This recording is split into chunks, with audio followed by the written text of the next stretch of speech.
Hey everyone, welcome back to Taking Back Monday. I am so excited that you decided to say goodbye to the Sunday Scaries and hello to a new future of work. How did you get into talking about the concepts behind Taking Back Monday? Well, to try to capsulize this in as quick a few sentences as I can, I got my engineering degree and worked in energy and aerospace and made dramatic improvements right away without really any formal training in business or process or anything like that. But I was a natural at finding opportunity. And as I became formally trained eventually to become a Lean Six Sigma Master Black Belt, I had the opportunity to look enterprise-wide across organizations, and I've worked with startups and mom and pop shops all the way up to Fortune 100s. And I had the opportunity, because I am industry agnostic, to also work in multiple sectors. In fact, I've hit every major sector. And what I came to realize after 20 years of doing this was that I kept coming into the same problems. So every senior leader had the same issues. You can Google it over and over again. What are the top 10 issues like a CEO is dealing with, right? Because they're over the entire company. And you'll get the same result, perhaps in a different order. COVID kind of shook things up a little bit because then came remote and then came these other factors. But what I actually loved about that time was it forced people to begin to question how we work. And I've been doing that all my career. So why are we doing it that way? And I am a nonconformist. I do not just do things because that's the way we've always done it. I will question it. And I'm extremely customer and employee centric thinking. So what I came to realize and why I started to write my book was after 20 years of actual frustration in trying to make these major changes.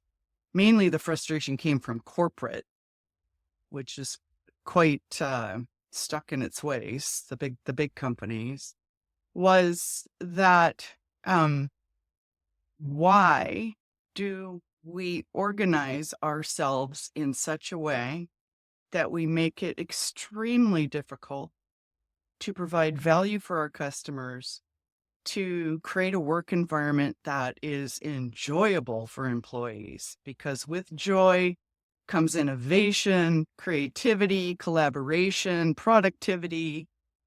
Why are we doing it this way? And I became excited as, millennials were hitting, Gen Z were coming in, and I've always told people I was born 30 years too soon, questioning the systems that are in place. And I've been questioning them my entire life. And so what I decided to do is I had for 20, 25 years been presenting solutions that would work and had the opportunity to implement them about half the time. The remaining part of the time, leaders either felt threatened or didn't get it.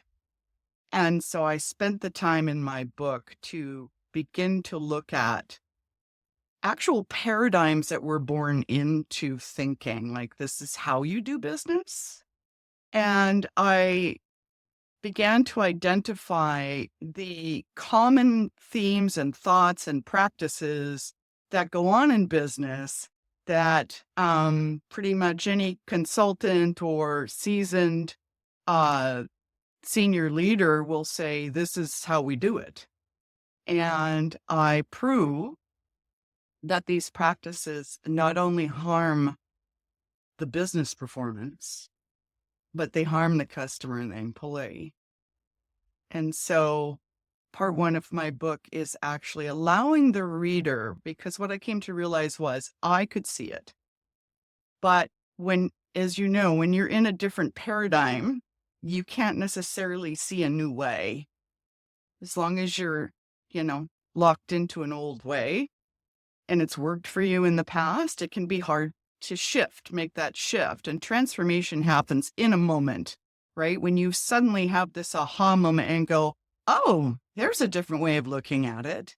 So my book is quite transformational. It brings people through, here's what you've been taught, either by Harvard Business School or the School Hard Knocks, right? You've learned to do it this way, but consider it's harmful to work this way for everyone involved.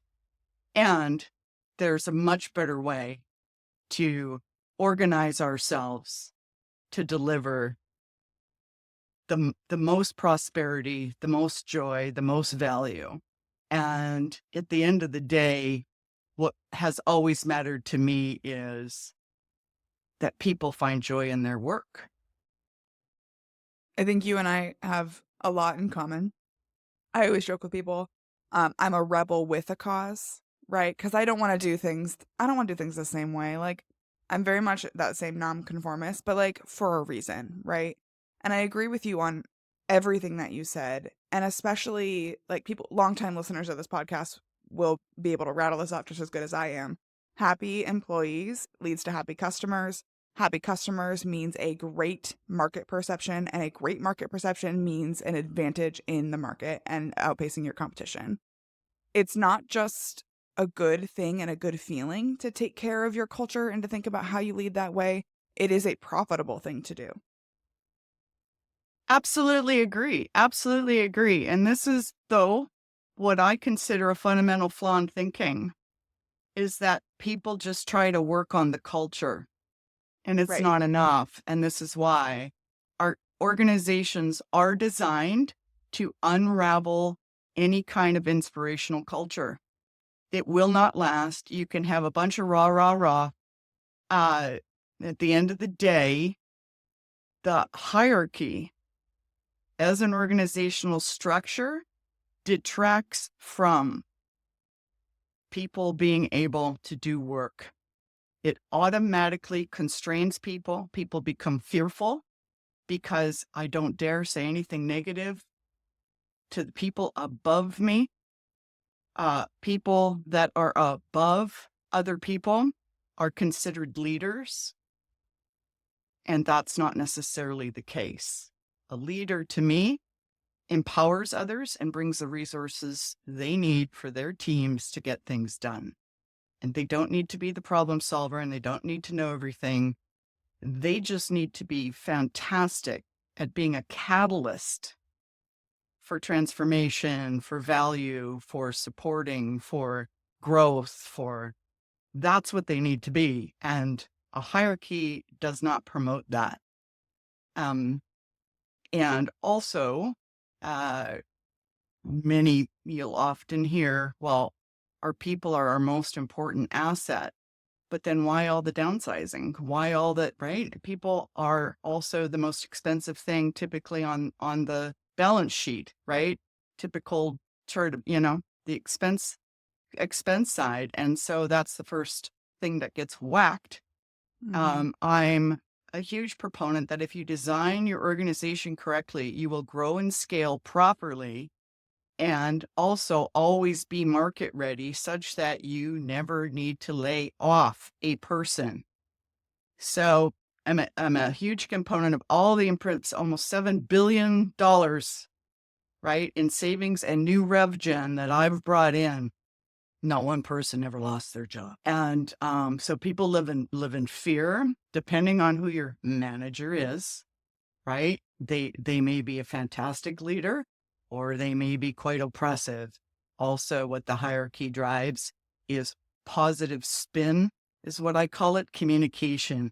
Nobody wants to hear the negative, right? Oh, you're just a negative. No, I'm bringing up a valid point, right? But I will say that your people enable process.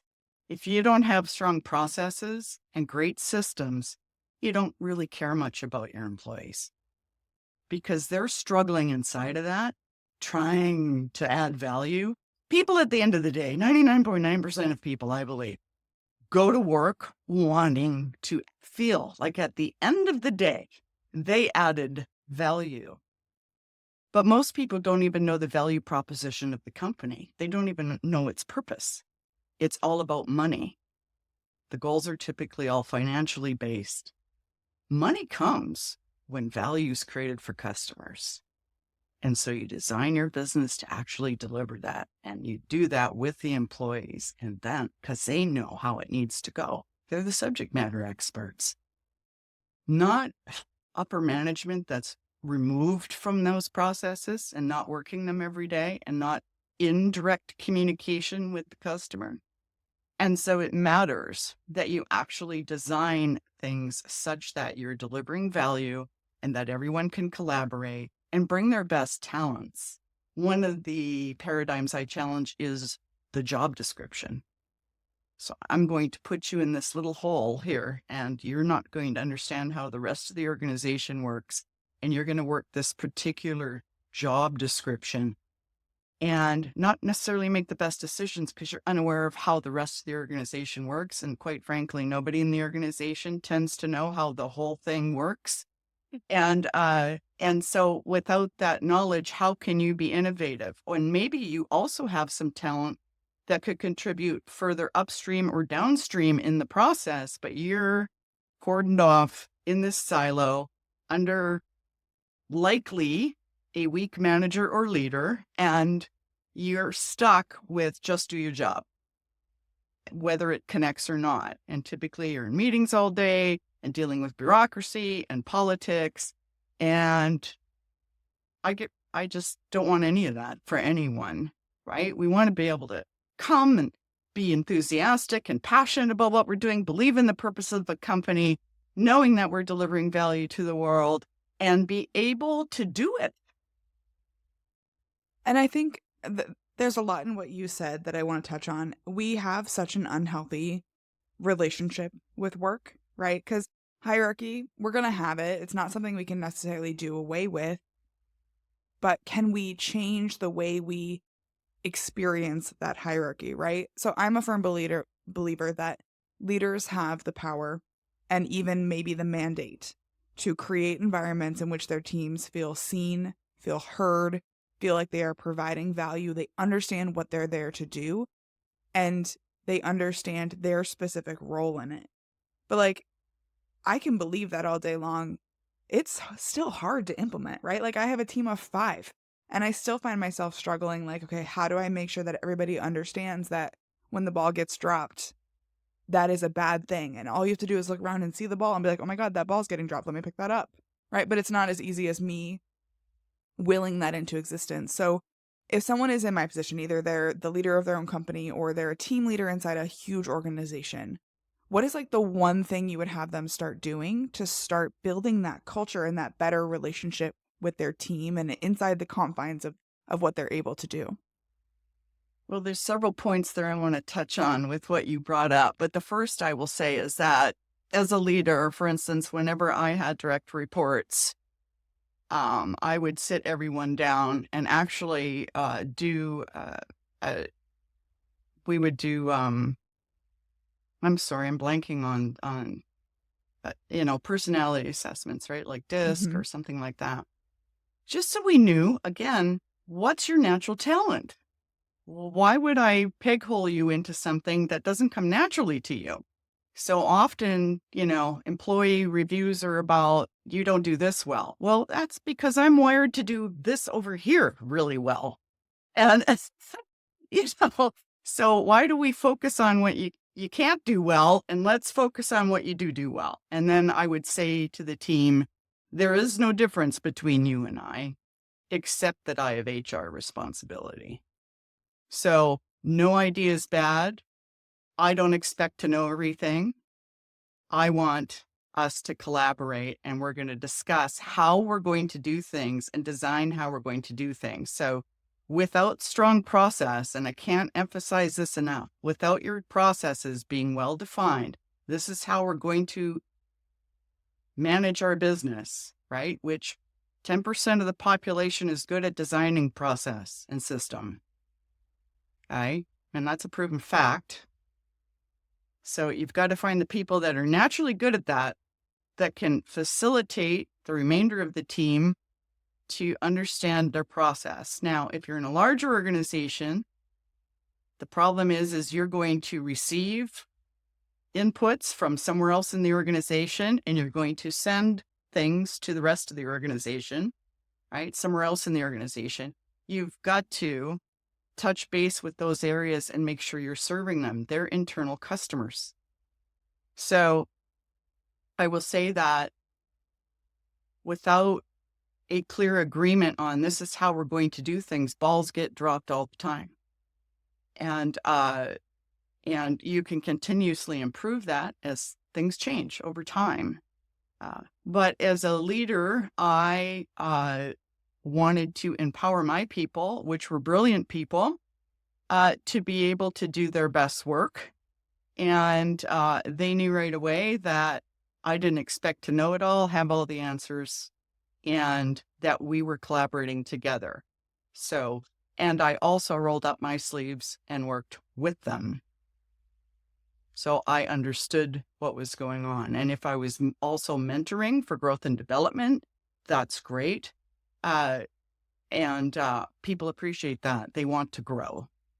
And there were several people over time that I inherited that, my first one-on-ones with them was, where do you want to go eventually? Do you want to keep doing this type of work? And they said, well, I think it's been a great learning experience, but I really want to get here. And so I would help them grow and develop for that, right? To eventually move on. So it is a leader's responsibility to assure that their people have the right tools, process, and support to do what they're being asked to do in the organization. A lot of what you described, though, really requires a lot of trust and almost breaking down former workplace trauma, if for lack of a better way to say that. I was listening to a podcast, and this was probably 10 years ago now, and it was about Trevor Noah as a comedian and how he and his writers put together his sets for, I think it was when he was doing The Daily Show maybe. And he basically said they have one rule in the writer's room. There are no dumb ideas, which to them means no judgment and no ego. So if someone doesn't like your idea, don't take that personally. And if you don't like someone's idea, then you can't judge it. You don't know, because they wanted to create an environment where everyone could thrive creatively, which was their ultimate mission or mandate, was to be creative and to be funny. And by instituting a no judgment, no ego rule, that meant that they could create an environment where they could explore the edges of that vision, of that mission. But some of us, I've been in rooms where people are afraid to speak up. And I've also been in rooms where people had ulterior motives. And now I've been a little bit jaded. I've always worked for small companies. I consult for large companies. And I had to learn the hard way a couple of times in those big companies where someone else had a political motivation that I wasn't aware of. So I'm here trying to do the right thing, doing the best thing for the company. And then I found out the hard way that there were some political machinations I wasn't aware of. So now I'm just a little more jaded working with big companies. So if I'm a leader and I want to empower my people, do the process, all of those things, what do I have to do to create an environment where they feel like they can do that, shedding that past political or work trauma? Well, what I will say is this. So if someone's working in a very large corporation and they don't enjoy the culture and the way things are set up, that's not going to change. And they're going to need to go find an organization where they're valued. Okay. I work after working for those 20 some years, a lot of it in corporate America. I came to realize that they didn't want to change. They like their power hierarchies, and there's tons of politics. I don't see politics coming. I can't even begin to think of a way to take someone down so I can get ahead. It's just not how my brain works. Same. That's why it took me so off guard, because it's not my default state. So let all those people go play in the big corporations, because that's where they belong. I work with I work with entrepreneurs. Okay. So entrepreneurs that want to make a difference, Uh, of course, you want your business to be successful. You want to make money, but that should not be your goal. Your goal is, what's your purpose? What's the reason you're doing what you're doing? And everyone in your organization should agree with that and be aligned with it. It's you might have invented something or come up with an idea and, oh, this is great. But, does everyone in your organization understand what's the ultimate purpose? What's the thing that lit you up that had you bring this to the world? And let's get aligned to that. So that is pillar number one that I speak to in my book and my design to scale system is you've got to first all be aligned on purpose. And inside of that is what you're going to focus on is that purpose, not money. And you're going to understand what the customer values, either potential customers, they're great to interview actually, and current customers who are already in the paradigm if they know what you already deliver. So it's good to talk to potentials, to ask them what would they value inside of what you're working in, right? What industry you're in, et cetera, what you're delivering as a product or service. Because often companies quickly become internalized and it's like get focused on their service and their product. And they forget that, is that valuable to the customer or not? They might love all the features in their new software, but how is that experience for the customer, right? So like one of the things that's happening a lot is to claim efficiency. They're shoving chatbots at us like crazy. We no longer have a person to talk to when we run into a problem. I've read all the FAQs, folks. I don't need to spend 45 minutes fighting a chatbot to get a person. I want a person, right? And so what you've done is you've shoved all your work on me to claim efficiency internally. Right. But at what cost? Right. Correct. Over time, you're losing customers. I leave any organization that puts me through that I can. If it's not a monopoly, I'm gone. I leave. I just will not put up with that. It's like, I need help and you should be there. And then don't tell me your policy is you can't do this. Okay. That's an internal policy somebody wrote to cover their, what. It's not to take care of me as your customer. So I get really, this is me being passionate and like they might sound angry, but I'm just super passionate that we're served in this world by companies and not an afterthought like, oh, we got to get our numbers and we got to be efficient. I'm all for efficiency. Trust me, designed well though. See, efficiency gets misused badly. So well-designed engineered processes create efficient, valuable work. And most people don't have those credentials or capabilities. They need to bring experts in like me to help facilitate the team to design it. That's the trick right there. And so part of this was my frustration in my profession, how people didn't realize how important process really is. Because you cannot get things done without great process. You just cannot. People will come and go. Technology will change. It's that process that's delivering value. People and technology enable the process. And that's a paradigm shift for folks. Yeah. And not just process for the sake of process, but well-designed, well-executed, thoughtful process. Right? Because I've seen companies that are like, well, we implemented a process. Why aren't all of our problems solved? Because they didn't have it they didn't have the actual outcome at the core of the decision. It was like, well, we want it this way, so therefore we're going to do it this way. Yes. Yes. So that's why you want a third party, like process engineer that's totally neutral. And people will say, well, have you worked in my industry? It doesn't matter. In fact, it's best that I maybe don't have a lot of background in your industry because I'm going to ask all the right questions that you already are stuck inside of. We do it this way. So I can't tout enough how important that profession is that is abused and misused. It's horrible because people don't get that. Just because you're an expert in the business doesn't make you a great process designer. And that's at the core of every good business is they have well-engineered processes. Otherwise, you're throwing a lot of money to bed is what you're doing to make things function. And the reason that the big corporations have managed to survive this long, because they are a house of cards, their processes are, I don't know how they survive actually. But they throw a lot of bodies and money at it, right? And they're able to do that because their margins are just outrageous.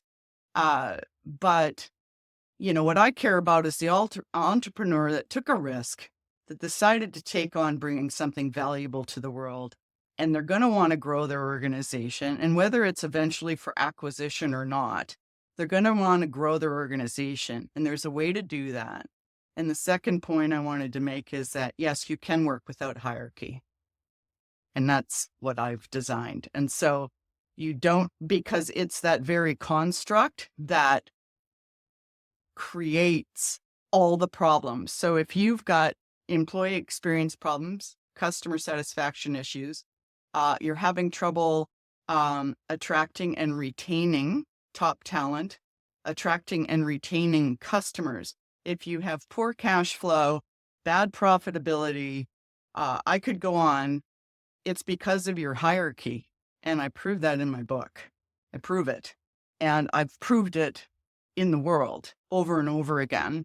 And so I'm excited about working with the smaller guys that are going to grow and getting them designed correctly such that scaling is so easy and you never have to reorganize ever again. Once we put in that value structure, then you just grow. You want to add another product line or service line, that's easy, So there's a whole, it's been difficult because I am bringing a huge paradigm shift to the world. Huge, but different doesn't mean difficult. This is actually a much easier way to work. And all of those measures, because every company is dealing with those problems at some level, they will experience a whole new way of working. I've had people come to me crying in joy how much happier they were in their work now that we had done what we had done. So I can't impress enough that as organizations grow, they tend to grow organically. So as you need another, let's say your marketing's getting overwhelmed. So you're going to add another marketing person and you're going to add another, and pretty soon you're going to end up in departments because the marketing lead is going to need another body and then another body. And then over here in operations, you're going to need another body and another body. And you start segregating the value stream. Okay. And that's the first mistake because now everybody's disconnected. Communications aren't flowing. Value's not flowing well. Balls get dropped all the time. And so, the reason I came to realize all this is as a, back in the day, Lean Six Sigma Master Black Belt, I'm certainly not a person that gets stuck in any particular methodology. I don't do that. But there was a lot learned from that in that what we would do is we would pull together cross-functional teams across the organization and design the entire process end to end. And this would be the first time those people ever found out about what everybody else was doing. And they'd say things like, "You guys are doing that there? Oh, no kidding. We thought you were doing this," And so, the balls were dropped between departments and even within departments because of poor process design. And once we streamlined it all, and of course, we used all those subject matter experts to do it. I don't profess to know your business to the nth degree, but I can design a process that'll make your head spin. It'll work so well. So it's like we work together on that, and then they own it. They own it then. It's theirs. They designed it, right? And so that is the design for new companies. That allows the freedom, okay? Because things I take away in my book are employee reviews, unnecessary, typically subjective, useless. Instead, why not have everybody design their end-to-end process, know what part they're going to play in it, and be held accountable to deliver that value and be incentivized for it. So everyone gets a quote bonus or incentivization. not just some leader above you. Everybody does because they're contributing. And team pressure, if someone's wanting everybody else to do the work, that person won't last long. They'll either leave or team peer pressure will bring them along and they'll start to see a new way to work. But people want to team together. So look what happens when a disaster happens. All of a sudden, people team together and get things happening, don't they? They don't even necessarily have somebody leading them. Communities will come together and make things happen. We are designed to do that. We don't need a bunch of ton of management trying to tell us what to do. Give us the end goal. Give us the resources to achieve that, and we will team and get it done. And the process is at the core of that. So get super clear on your purpose, because then everyone's focused in the same direction. Otherwise, you've got, everybody rowing a different direction in the boat. And that's point one, is you have to have your North Star. Why are we here? And then the process needs to deliver that value, right? And then thirdly, now comes culture, which is the mindset is we're going to all support each other. No ideas are wrong. You set up all those ground rules around this is how we're going to work together. We are now all responsible for this. I can't put blame on anybody else. I've got my role and I need to get my role, and I'm willing to be accountable for that. And I'm willing to ask for help, and I'm willing to contribute to others. And that's the kind of culture that gets created when you get rid of a hierarchy. When you think about all of the incredible people that you've had a chance to meet or that you follow or listen to, who is Taking Back Monday? I love Gary Vee. I love Gary Vee because he is the first to say he doesn't know it all. He's the first to say that, and that he values his people and he actually goes and talks to them and understands their world. And as a process engineer for years, I got to do that. I would sit with the people working and hear their pain, but I knew that management had no idea. And it's like the iceberg principle, you're way at the top. You don't see what's going on underneath. So the fact that he encourages listening and empathy and understanding, and that people have brains and capabilities and they're perfectly capable of coming up with great ideas. He doesn't have to be the idea guy all the time. Is absolutely wonderful. I just adore following him. It's very inspirational to me that he's driving that behavior in the world, Yeah, I agree. I love how honest he is too. Like he puts it out there. He's no nonsense, no BS. We love it. So, oh yeah, which is like the key of a good leader. So, Don Holly, if someone is really connecting with you, they want more, they want to hear about your book or hear about your methods or your approach to reimagining the way we work, where can they find you online?